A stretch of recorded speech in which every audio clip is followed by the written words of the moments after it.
வயநாடு நிலச்சரிவு தொடர்பாக வெளியான வரவு செலவு குறித்த தகவல் அனைத்தும் ஆதாரமற்றவை என்று கேரள அரசு தெரிவித்துள்ளது.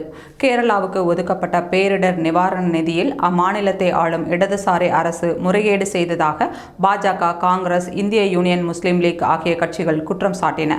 மீட்பு பணியில் ஈடுபட்ட தன்னார்வலர்கள் பெயரில் கோடிக்கணக்கான பணத்தை பினராயி விஜயன் அரசு பெற்றுள்ளதாக பாஜக குற்றம் சாட்டியது.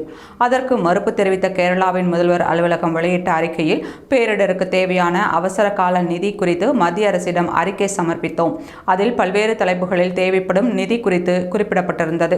ஆனால் அதை மாநில அரசு செலவு செய்த நிதி என ஊடகங்கள் செய்தி வெளியிடுகின்றன. இது ஆதாரமற்ற செய்தி. பேரிடர் செலவு குறித்து மாநில பேரிடர் மேலாண்மை ஆணையம் தயாரித்த அறிக்கை அடிப்படையில் தயாரிக்கப்பட்ட அறிக்கையை தவறாக சித்தரிக்கின்றனர் என்று தெரிவிக்கப்பட்டுள்ளது. மேலும் மத்திய அரசிடம் நிதி பெறும் மாநில அரசின் முயற்சியை தடுக்கவே இதுபோன்ற தவறான செய்தி பரப்பப்படுகிறது என்று கேரள முதல்வர் அலுவலகம் குற்றம் சாட்டியுள்ளது.